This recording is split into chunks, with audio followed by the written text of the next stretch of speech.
الشيخ محي الدين عبد القادر الجيلاني قدس الله سره العزيز മഹാനവർകളുടെ ഒരു പേരമകൻ കർണാടക സ്റ്റേറ്റിൽ ആംകോലയിൽ ഉണ്ട്. ഷെയ്ഖ് ഫത്ഹുല്ലാഹി ബഗ്ദാദി ഖദ്ദസല്ലാഹു സിറഹുൽ അസീസ് അവരുടെ മകനാണ്. അവരെ പേരമക്കളിൽപ്പെട്ട ആളാണ് നമ്മുടെ ബഹുമാനപ്പെട്ട സയ്യിദ് ഹുസൈൻ ജീലാനി.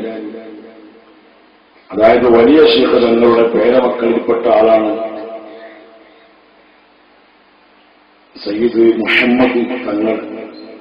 അവരുടെ മകനാണല്ലോ സയ്യിദ് മുഹമ്മദ് എന്ന സയ്യിദ് യൂസുഫ് കോയ തങ്ങളുടെ മകൻ സയ്യിദ് ഹുസൈൻ ജീലാനി. മുഹീദ്ദീൻ ശൈഖ് റളിയല്ലാഹു അൻഹുവിന്റെ പരമ്പരയാണ്. ആ പരമ്പരയെക്കുറിച്ച് നമുക്കൊക്കെ അറിയാം. ഞാനിപ്പോ കൂടുതൽ വഅദ് പറയുന്നില്ല. പിന്നെ സയ്യിദ് അവർകൾ തന്നെ തങ്ങളവർകൾ തന്നെ എന്നോട് വഅദ് പറയാൻ വേണ്ടി കുറച്ച് പറയാൻ വേണ്ടി പറഞ്ഞപ്പോഴാണ് എണീറ്റ് നിന്നതാണ്. ഇന്നോ സമയം വൈകി പോകും. അവസാനം എന്തായി?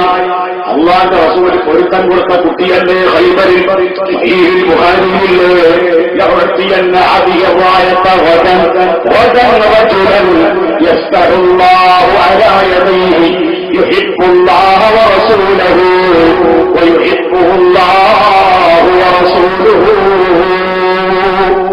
സമരം ഖൈബറിൽ സമരം തുടങ്ങിയിട്ട് ദിവസം കുറയായി. ഡ്രോ ആണ് ഇതുവരെ ഉള്ള കാര്യങ്ങളൊക്കെ ഡ്രോ ആണ്. ഡ്രോ എന്ന് പറഞ്ഞാൽ റമദാൻ മാസത്തിൽ ഉറപ്പൊഴിവാക്കിയിട്ട് ഓലഷട്ടിന്റെ ഉള്ളിൽ ഇരുന്നിട്ട് സ്ക്രീന് കണ്ട കുട്ടികൾക്ക് ഇപ്പൊ ഞാൻ പറഞ്ഞെന്താ ആവശ്യമില്ല. ഡ്രോ ആണ് ഇതുവരെ. രണ്ടു കൂട്ടരും ഡ്രോ ആണ്. ഒരു തീരുമാനത്തിൽ എത്തുന്നില്ല.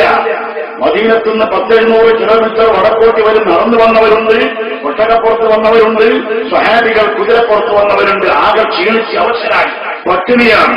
ദിവസം ഒരുപാടായി. ഇവര് ഭയങ്കര ധൈര്യ ഹൈബറിലെ യഹൂദികൾക്ക് ധൈര്യത്തിന്റെ ഊക്കോട് വരുന്ന ചെയ്തതെന്നറിയോ? അല്ലാഹുവിന്റെ റസൂൽ വരുന്നു എന്ന് കണ്ടപ്പോൾ എല്ലാം കൂടി നേരത്തെ തന്നെ വിവരം കിട്ടിയപ്പോൾ മുറഹീബ് പറഞ്ഞു, അനുയായികളോട് പറഞ്ഞു, നമ്മളെല്ലാം നല്ലോണം നമുക്ക് കഴിക്കാനുള്ള ശാപ്പാട് തിന്നാനുള്ള സാധനങ്ങളും കൂടി ഓരോ കോട്ടന്റെ ഉള്ളിൽ കയറ്റിയിട്ട് സ്റ്റോർ നിങ്ങൾ വെക്കണം.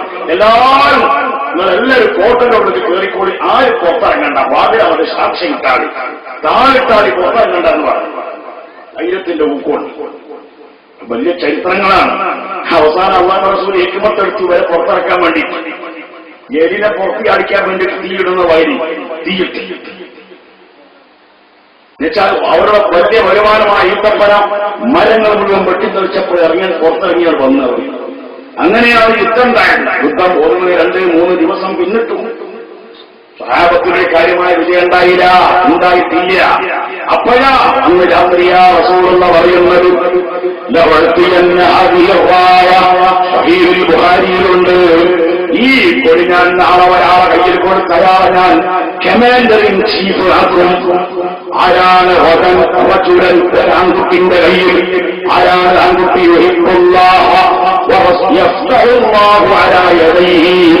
അയാളെ മുഖേന ഖൈബർ ഫത്ഹാവും. നാളെ നടക്കുന്ന കാര്യം ഇന്ന് പറയാണ്. എന്നിട്ട് പറയുമ്പോ അള്ളാനെയും റസൂലിനെയും ആ ചെറുപ്പക്കാരൻ ഇഷ്ടപ്പെടുന്നുണ്ട്. അള്ളയും റസൂലും ഇങ്ങോട്ടും ഇഷ്ടപ്പെടുന്നുണ്ട്.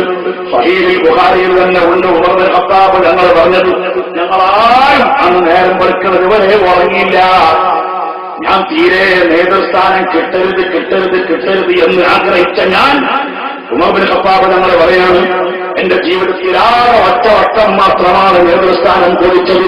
അത് അന്ന് രാത്രിയാണ്. നേതാവാകാനുള്ള പൂതി കൊണ്ടല്ല, അള്ളാന്റെയും റസൂലിന്റെയും മഹബത്തുള്ള ആളെ കയ്യിലാണ് ഞാൻ ഈ കൊടി കൊടുക്കുക എന്ന് റസൂലുള്ള പറഞ്ഞിട്ടുണ്ട്. അതുകൊണ്ട് അള്ളാന്റെ പൊരുത്തം കിട്ടിയ ആള് ഞാനാകണമെന്ന് ഞാൻ ആഗ്രഹിച്ച് ഞങ്ങളാരും അറിയില്ല. എന്നെ വിളിക്കണേ, എന്റെ കയ്യിൽ കൊടി തരണേ, എന്നെ നേതാവാക്കണേ എന്ന് ഞങ്ങളെ പൂതിയാണ്. നേരം വെളുത്തു. എല്ലാവരും റസൂലുള്ളാഹിന്റെ അടുക്കൽ തടിച്ചുകൂടി. എന്നെ വിളിക്കുവോ, എന്റെ പേര് റസൂലുള്ള പറയോ? റസൂലുള്ളാഹിന്റെ പ്രഖ്യാപനം, അലീന അലീബിൻ അബീ ത്വാലിബ്. ഈ കൂടെ നിൽക്കുന്ന ആൾക്കാരുടെ കൂട്ടത്തിൽ അലിയാരില്ല. എവിടെ അലി? സഹാബത്തിന്റെ മറുപടി ബുഖാരിയിലുള്ളതാണ്. ഹുവ യസ്തകി ഐനൈഹി യാ റസൂലല്ലാഹ് സിംഹം ചെങ്കൈമരുവല്ലാതെ നമ്പൂരേക്കുന്നു വല്ലാതെ. അലിയിന് കണ്ണിന് വല്ലാത്ത ചെങ്കണ്ണായി, കണ്ണുകൾ തുറക്കാൻ പോലും പറ്റാത്ത വിധം പോളകൾ ഒട്ടിപ്പിടിച്ച് ഹൈമന്റെ ഉള്ളിൽ, പന്തന്റെ ഉള്ളിലാണ്. വരാൻ കഴിഞ്ഞിട്ടില്ല നബിയെ, വിളിക്കൂ, അലിയിനെ വിളിക്കൂ. ബുഖാരിയിലെ സല്ലല്ലാഹു അലൈഹി വസല്ലം ഫീ ഐനൈഹി, അലി റളിയല്ലാഹു അൻഹുവിന്റെ രണ്ട് കണ്ണിലും അല്ലാഹുവിന്റെ റസൂൽ തുപ്പിക്കൊടുത്തു പരിമളമുള്ള സുഗന്ധമുള്ള ഉമിനീർ. അലി